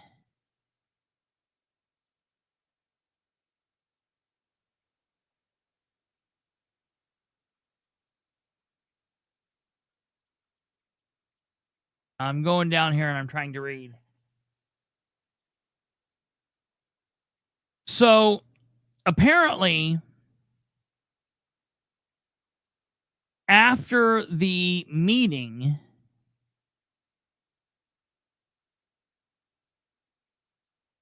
the director, Jeff Howell there, kind of got rude with Charlize. So Charlize made a post that said Muncie Redevelopment Commission meeting, and then under the comments, Charlize said, if taxpayers contribute to projects, which we do, we deserve an answer better than it's not our project when updates are given and follow-up questions are asked. This doesn't mean members of the MRC or its director are expected to personally tackle projects themselves, but it is their job to keep track of the project status. Projects that taxpayers contributed to, you don't wash your hands of it once monies are allocated. I will die on this hill. And Charlie said he finger pointed at me and said essentially that she was playing to her trolls. And I don't know exactly what that statement means. Is that what he thinks when a citizen of Muncie asks questions of elected or appointed officials that they're not wanting to know the answers, but they're playing to their trolls? I guess I'm going to have to, I'm going to mark it down. I'm going to go to next month's Anderson Redevelopment Commission meeting. I guess I now have to go to next month's Muncie Redevelopment Commission meeting, and I have to figure out what in the hell the attitude is for. It's nuts to me. It's absolutely crazy that they feel as safe being as rude as they all are always. So, oh man, and it's just so frustrating. That is so damn frustrating. So, Mayor Ridenour, he has still not made any kind of statement about his behavior from July 10th, that meeting. I've sent an email to the city council. All their spouses are pissed about the insane spending, so none of them are getting laid. I thought my questions were reasonable and professional. Yeah, you didn't say anything out of line or wrong or bad in any way. Very, very well spoken. Said it, said great questions, and he was way out of line. He was out of line with how he spoke to you. He was out of line how he spoke to Andrew. He just out of line, in which he often is. He often is. So, leading in the same kind of vein, I sent an email to the mayor and to the council the other day, saying, hey, I think that the mayor needs to apologize to this person, and that he needs to consider stepping down, yada yada yada. Well, I never heard anything back. I didn't hear anything back. So today I sent an email to Ridenour,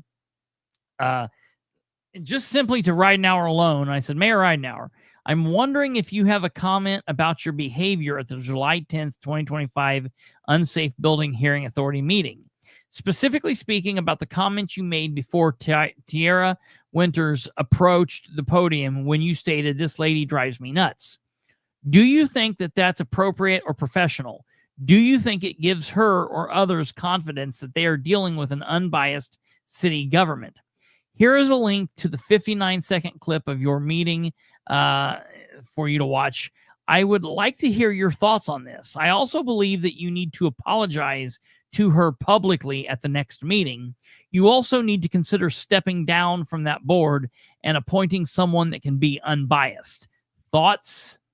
And he's not said anything, and I'm going to push until he addresses this. And we can figure it out quietly and politely, or I can attend the next meeting and say all of this to him in the meeting. But these people are going through some kind of a change where in the past they wouldn't communicate. They didn't want to be held accountable. They to hell with transparency. But now it's like a downright rudeness. I don't know that I've ever seen local officials acting as rudely as I have seen from elected officials, appointed officials all over East Central Indiana and honestly beyond. I'm getting sent videos daily from people in other cities and other states, from state officials or county officials, town officials, village officials, just whatever the little areas are, the little burgs all over America. I'm being sent these videos of these elected and appointed officials. Just it's almost like Ghostbusters 2. It's like Ghostbusters 2. Y'all remember the premise to Ghostbusters 2?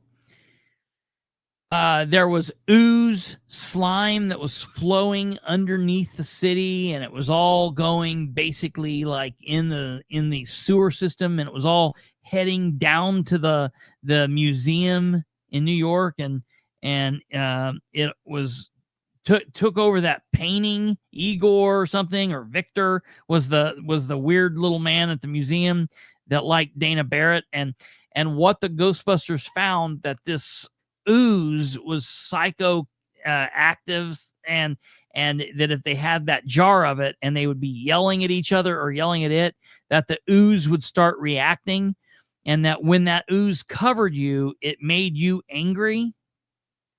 That's like what's going on here, but I don't know.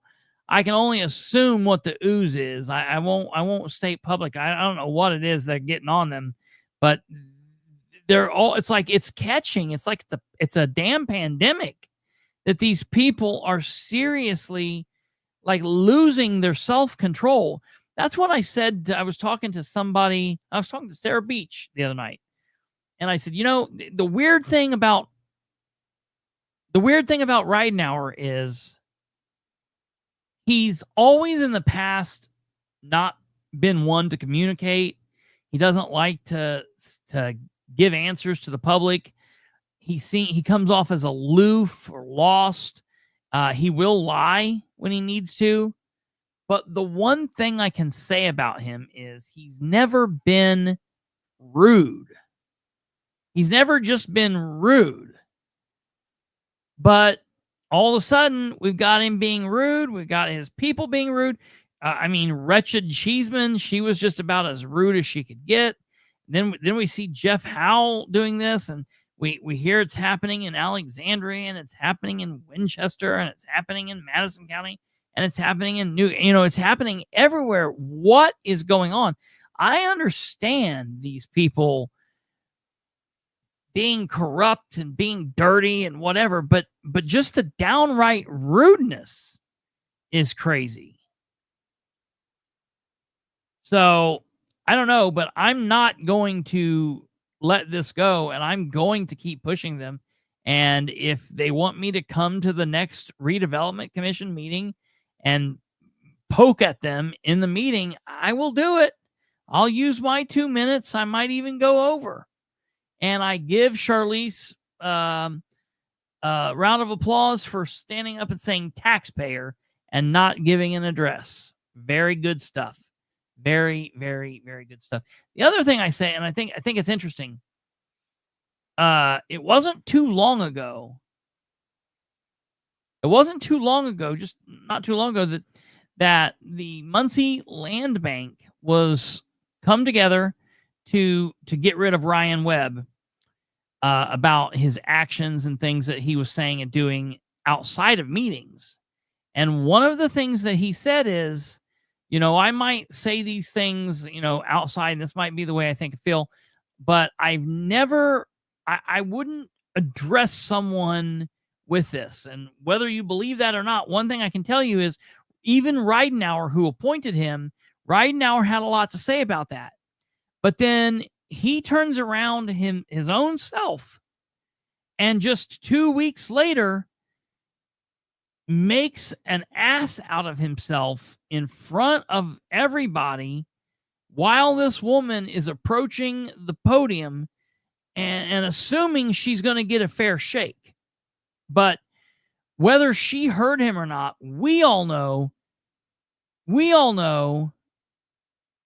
she did not. She could not have got a fair shake because Ridenour just plain didn't like her. Guaranteed. Jeff Howell doesn't like Andrew. I guarantee you, Jeff doesn't like Charlize. If I show up, Jeff's not going to like me. But I'm not asking any of these elected officials to like any of us. I'm just simply saying they need to show us a level of respect that you show your supervisors. Yeah, she's heard it by now. Yeah, absolutely. Yeah. So, I don't know. Okay. I also want to cover the Prairie Creek real quick. There's some action going on here. And what's going on at Prairie Creek, it's crazy. What they're doing with the horse people is just nuts. I'm going to sit down with them. We might have someone on from the whole horse ordeal, and they might tell you kind of what's happening, and we're going to get some information. But there's a lot of people that are really questioning how much the horse people are actually adding to the pollution or not. There are some serious questions on whether or not that's actually happening. I tend to think that it's not happening as much as they say it is. Listen, you're not going to make me think without showing me some really hardcore shit that those horses running around on trails is somehow polluting Prairie Creek as much or close to, or even more so than the ATVs and the boats that are on Prairie Creek. You're just not going to do it. I'm going to need to see some very real hardcore science before I believe that. Because say they cut these people off, say they stop everything at Prairie Creek. How are they going to stop the wildlife from doing what wildlife does? In my opinion, I don't care if it's a domesticated animal or not, a horse is still wildlife. And I don't know. So it's very interesting, and I'm going to file some record requests in order to try to get some records to prove what's happening. The other thing that I want to say about this is, I don't know if you all remember this or not, but if you remember back to, and I'm going to play this next week, we'll play this for you guys. But at the meeting where the big guy from the Indiana American Water came, one of the things that he said was, and this is something I made a note of, was that during the negotiations and the back and forth,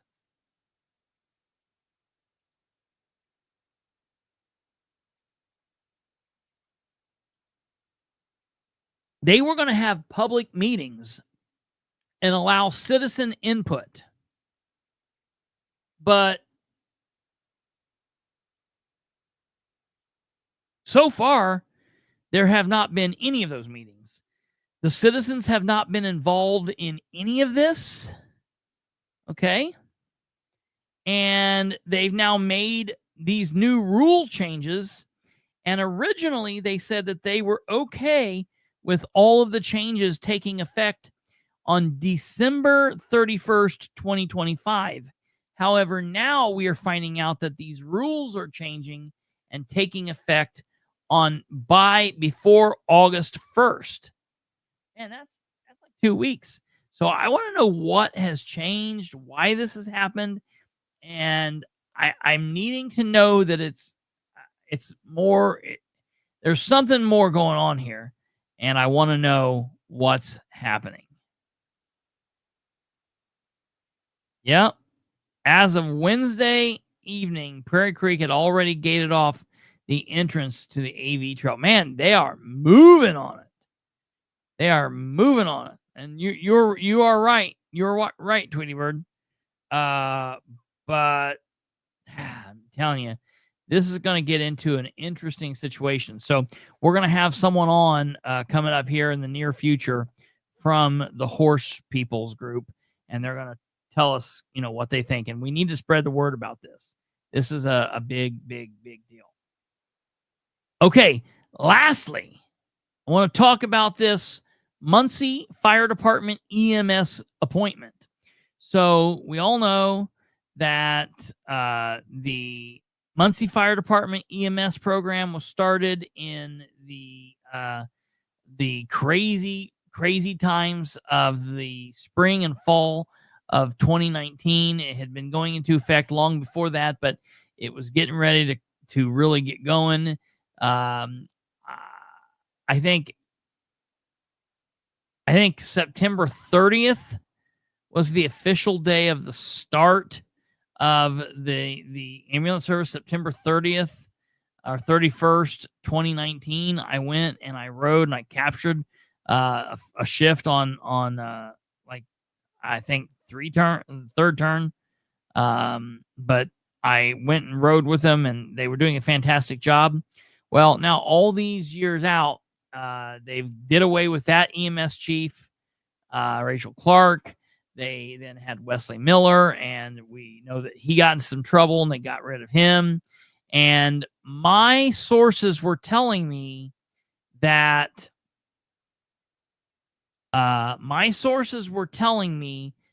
the next appointment to the Muncie Fire Department EMS chief position would 100% be Adam James. And they just said that's 100% what was going to happen. He was next up. That's who the fire chief wanted. And so I posted that way back like 2 or 3 weeks ago, 4 weeks ago even. I posted it that he would be the new EMS chief. And then yesterday, I guess Tuesday rather, not yesterday, it would have been Tuesday. On Tuesday, it was announced that the new chief of the EMS division of the Muncie Fire Department would be the civilian paramedic Danica Henderson. And I put out a breaking news press release. Civilian paramedic Danica Henderson has been appointed as the new EMS chief for the City of Muncie Fire Department. Muncie, Indiana, MFD civilian paramedic Danica Henderson was joined by Muncie Fire Chief Dan Burford, Deputy Chief Dan Nind, and her family as she was sworn in by Muncie Mayor Dan Ridenour as the newly appointed EMS chief of the City of Muncie Fire Department on Tuesday, July 15th, 2025. This appointment comes after a long period of controversy and bad press for the fire department. Will this appointment be able to turn things around? Only time will tell. And now, it's very important that I add this to it. Sources have reported to the Political Spotlight that besides the cheating scandal and the recent arrest of the former EMS chief and another firefighter for domestic violence, that the Muncie Fire Department is currently facing 3 to 4 current civil torts or suits for deaths that have occurred while patients have been in the care of the Muncie Fire Department EMS personnel. Those same sources have claimed that Danica Henderson is at the center of at least one of those torts or suits. Just something to be aware of. Not saying that she's a bad person. I've got a lot of people say that, oh, she's the best paramedic out there. I'm just letting you know what I'm hearing, what's being reported as absolute factual information. And it's something that needs to be considered. I have heard a lot of people saying that this was a bad appointment, that they appointed a female in this position, not because it's a problem with a female, but because the chief and deputy chief will do nothing but flirt with her all day, and this will just be a chaotic thing. I've had some people say that they felt as though this would be a situation where it was more or less she signed her quote-unquote death warrant, meaning that it won't be long until they fire her too, and so she's more or less out of there. So it's very interesting to see who they picked. And I just tagged Adam James, and I wrote a post and said, like, what's going on? Tell me what's going on here, because my sources all said, and were very clear, even the ones that never mess, and they said that he was first in line, that the right people wanted him, and that out of all of the candidates, that he was the pick, he was going to get it. And then all of a sudden, bang, he doesn't get it. And so I thought that was very interesting. So I said, yo, Adam James, why did you back out of consideration? Oh, that's the reason, because I heard that he did not get it, that he backed out of consideration before he was picked. And I don't know, what are you saying? Give me a break for, Tweety Bird. About Stumblefoot saying Dan saw the episode and decided not to make your prediction true, Christopher. Let me tell you, I have proof that that very thing has happened on at least 2, if not 3 other occasions with things that I have said. I have been told something by people ahead of time. I released the information, and then it was changed solely so it would either make me look stupid, take away my credibility, or be like, look, he was wrong. And that is something that I have absolute proof of. We've covered it before. Is that what happened here? I'm not sure. I was told by sources that he removed himself from the consideration. If that's the case, I want to know why. Time will tell. I don't know. Very strange. Very strange.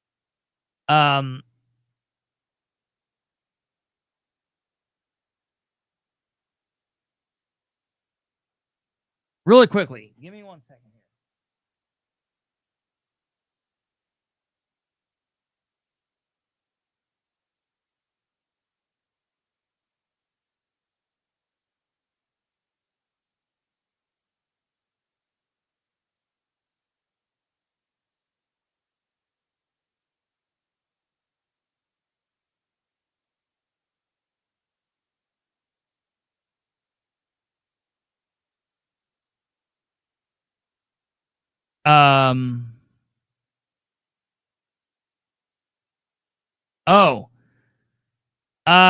Listen, no, Tweebird, I don't know if you've ever been around the police, fire, and EMS services, but it's a thing. And I'm not knocking her, saying she shouldn't be hired.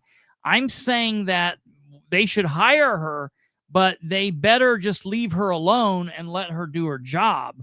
I'm not knocking her. I'm knocking them if they're doing that. What they need to do is, keep their heads about them, keep it in their pants, and stick to the work. Because what I'm hearing, again, from from women on the fire department, and from women that have been on the fire department, and from people that have been on the men on the fire department, that's a major issue. So, just hope that everybody remains professional, does the right thing, because that's the last thing that we need at City Hall is some kind of crazy ass situation there. So, I hope they do the right thing. I don't hold out a lot of hope for people in Muncie doing the right thing, because look at what we just watched. Look at what we just witnessed. Totally insane. Totally crazy how the behavior is. And we see these people that are in these positions of power, and they just think, to hell with everybody else, I'm doing what I want. There's not a lot you can do with people like that. There's not a lot that you can do. Yeah, learn from Adam Leach. Don't be sending out pictures to people at work and all that weird stuff. I've heard, and I don't know, I need to find out what's going on. I've heard from people that Adam Leach has been being really weird at work, and then he's being real quiet and rude, and I don't know why this is. I'm hearing it from all kinds of people, that something has changed with Adam Leach in the city of Muncie, and I don't know what that is. But at the same time, I can say, hey, I've got it on good authority that there's a lot of people doing weird things in City Hall, and a lot of people have changed and are doing some weird shit. Look at what Ridenour's doing. Look at the behavior of these people. Something is going on at City Hall.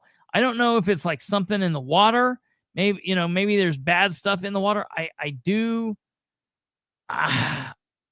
don't know, but something is up. Well, shoot me a message or whatnot, Space Cat, and let me know what's going on, because I'm definitely interested. I'm trying to get to the bottom of it. So that's that. Okay, let me think. Is there anything else? Oh. I was contacted tonight and told that, so I put on June 30th, I put in a record request for the city of Muncie for all of Dustin's contents. All of Dustin's invoices that he's turned in, his paychecks, the everything that relates to Dustin. And what I requested was from January 1st of 2025 until June 30th. Well, then last 2 days ago, just to be sure that I had stuff into July, I issued an amendment to that request. And I said, I want everything that I've already requested from you, but I'm asking for everything that I've requested plus everything from June 30th through Wednesday, July 16th. Well, I was contacted today and told that tomorrow I will be able to pick up the first batch of requests. That I will have a bunch of requests from the beginning of the year through June 30th. So I will have those tomorrow. I don't know how long it'll take me to get the stuff from the amendment. It might take a couple of days. But when we do our show on Sunday, we will have a Dustin-related show where we talk about what's going on. So keep your mind on that. Tonight is Thursday, obviously. That means there is no show tomorrow, and there is no show Saturday unless something just absolutely pops off crazy. Obviously, if that happens, we will come live to you. And in order to know if we do that, you will want to subscribe to the show. So if you haven't subscribed, please do so. If you've subscribed but you've not clicked the bell, you need to click the bell and turn on your notifications for all. You'll also want to follow me on social media. You can follow us on X and on the 2 Facebook accounts. There's also Rumble and YouTube. My studio line, the cell phone text, you can text or call, and our 2 email addresses are there, the studio email address plus my private email address. Get a hold of us, follow us. If something pops off, we could be up Thursday or could be up Friday or Saturday, but unless that happens, it'll be a normal weekend, and we will be back Sunday for episode 491, God willing. If we're not live this weekend, you guys have a fantastic weekend. God bless each and every one of you. Spend it with your family. Spend it with your loved ones. And like I said, unless something goes crazy, we'll be back Sunday. And you guys have a good one. And take care. Good night. And goodbye.